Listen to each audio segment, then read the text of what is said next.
Bonjour à tous, bienvenue pour l'épisode 3 du Journal du Footix présenté par Match Ton Bar.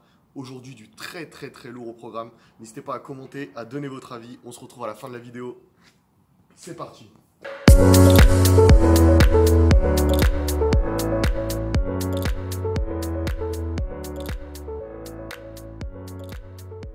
Alors on commence tout de suite par la rubrique trophée. Trophée, j'en ai trop fait. Alors, on a appris que le Golden Boy 2019 était Joao Félix. Donc, je vous mets le top 10 si ça vous intéresse. Et je vous mets aussi les Golden Boy depuis 2003. Donc, on voit si certains sont devenus des grands joueurs et d'autres un peu moins. Je pense pour moi le plus chelou, c'est peut-être Alexandre Pato. Dites-moi en commentaire si vous êtes d'accord. Ensuite, comme chaque année, le Ballon d'Or, il y a un peu de spoil.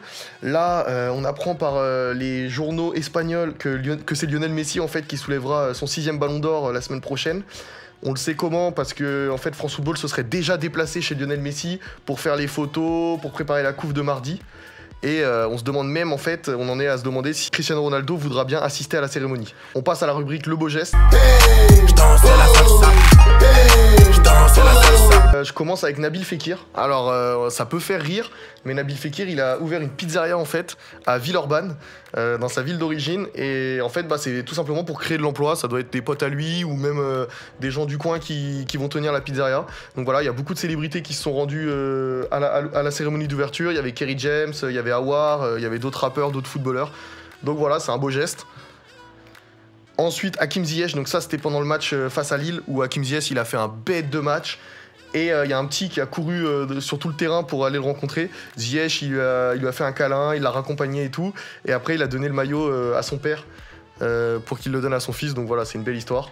Et enfin, je suis tombé sur ça. Donc Jérémy Morel qui tag Corentin Tolisso sur Twitter et qui lui dit merci pour les maillots. Donc voilà, on apprend que Corentin Tolisso a lâché plein de maillots officiels du Bayern de Munich pour une association. Donc c'est toujours un beau geste à souligner.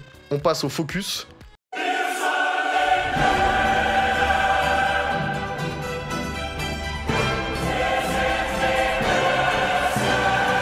Donc évidemment un focus sur la Ligue des Champions. Donc on connaît déjà pas mal de qualifiés. Donc il y a le PSG, le Bayern, la Juve, le Real, Tottenham, City, Barcelone et Leipzig. Je vous mets aussi le classement de chaque groupe. L'homme de cette semaine pour moi c'est Karim Benzema.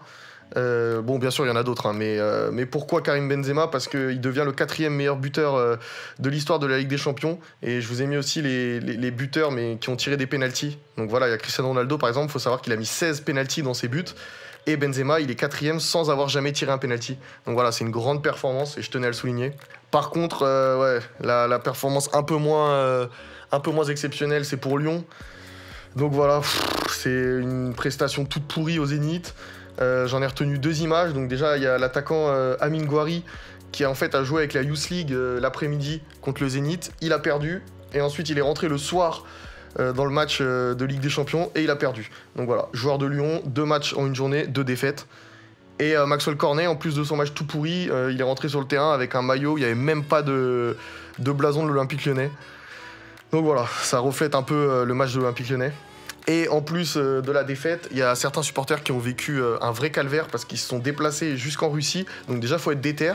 Et en fait, ils se sont fait recaler à la douane pour des fautes d'orthographe. Enfin, pas des fautes d'orthographe, des différences d'orthographe sur leur passeport.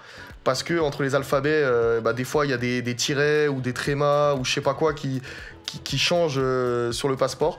Et les Russes, pour un tréma, ils sont capables de pas laisser passer des supporters. Donc voilà, il y en a pour des prénoms composés ou des choses comme ça. Ils sont pas passés et il y a 20 supporters lyonnais qui n'ont pas pu assister au match alors qu'ils se sont mis la déter à aller en Russie. On passe au carton rouge. Ma voiture préférée, en vrai c'est la voiture bélier. Alors le premier carton rouge, il est évidemment pour le président de Brescia. Donc il a fait passer ça pour une blague, mais bon, je sais pas qui a rigolé. Moi, je trouve ça archi pas drôle. Il a dit qu'est-ce qui se passe avec Balotelli, il se passe qu'il est noir et il travaille pour s'éclaircir, mais il a des difficultés. Donc voilà, en plus il était face à des journalistes avec son vieux sourire, donc je sais pas, moi ça passe pas. Ensuite pour N'Golo Kanté, parce qu'on a appris cette semaine qu'il y avait plusieurs affaires qui ressortaient sur lui. Il a porté plainte pour escroquerie pour son agent d'image, qui utiliserait son image en fait à des fins frauduleuses et qui ferait que de lui extorquer de l'argent depuis des années. Et en plus de ça, on apprend qu'il y a un autre agent, un conseiller qui fait pression sur lui depuis 2017. C'est une histoire d'agent aussi pareil. Donc voilà, il y a des choses qui empêchent petit N'Golo de faire son métier. Et rien que pour ça, d'embêter N'Golo Kanté, c'est carton rouge direct. Et enfin la VAR. Donc je pense que pour ceux qui me connaissent, vous savez ce que je pense de cet outil. Voilà, ça ruine le foot, c'est totalement contre-productif. Et j'ai choisi 3 images pour vous illustrer un peu le sentiment de cette semaine. On passe aux infos en vrac.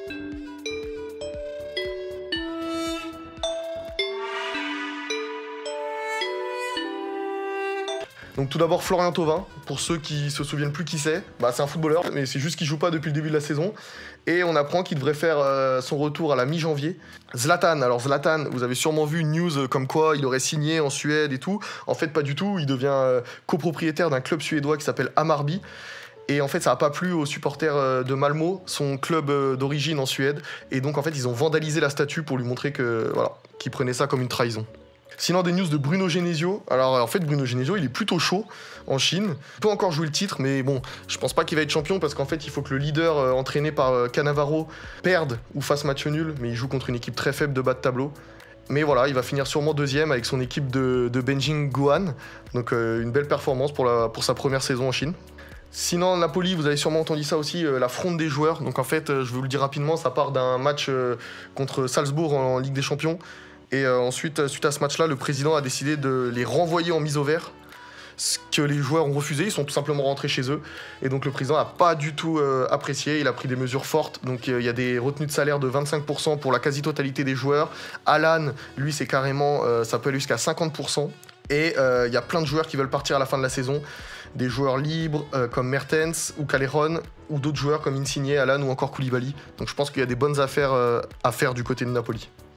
Sinon, ouais, pour l'Euro 2020, si vous voulez des places, faut déjà se grouiller parce qu'en fait, les places sont en ligne du 4 au 18 décembre, mais il y a déjà des pré-inscriptions qui ont été lancées et il y a déjà plus de 40 000 personnes qui se sont préinscrites pour choper les places en parkage français pendant l'Euro. Donc voilà, vous pouvez y aller, mais je pense que c'est déjà un peu trop tard. J'aime bien parler de rap de temps en temps, et là on a appris que Romeo Elvis, il était grand fan de Liverpool, et en fait c'est grâce à Djibril Cissé qu'il est allé voir un match à Liverpool, et voilà, il a tapé ses petites photos avec les joueurs, et il est reparti avec le maillot du match d'Anderson, donc plutôt une belle soirée pour lui.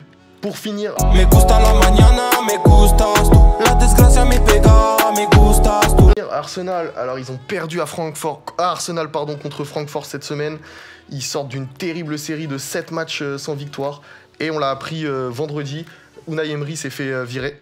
Donc voilà, pour moi c'est plutôt logique et ça va faire du bien au club. Et on apprend aussi que ce serait Nuno Espirito Santo, l'actuel entraîneur de Wolverhampton, qui serait la priorité du club pour remplacer Unai Emery. Sinon, des petites stats comme ça, parce que Lionel Messi il a joué son 700e match avec le Barcelone contre Dortmund cette semaine. Et en fait, en 700 matchs, il a tout simplement mis 612 buts, 235 passes décisives et il a gagné 34 titres. Pour finir, c'est beIN Sport et Canal+ qui diffuseront la Champions League dès la saison prochaine. Donc RMC Sport, c'est déjà fini et c'est pas plus mal. Et la finale, on se la matera sur TF1. Voilà, c'était l'épisode 3, j'espère que ça vous a plu. On se retrouve dimanche prochain pour un nouvel épisode du Journal du Footix. En attendant, n'hésitez pas à vous abonner, à liker la page Facebook et à liker la page Instagram. Salut!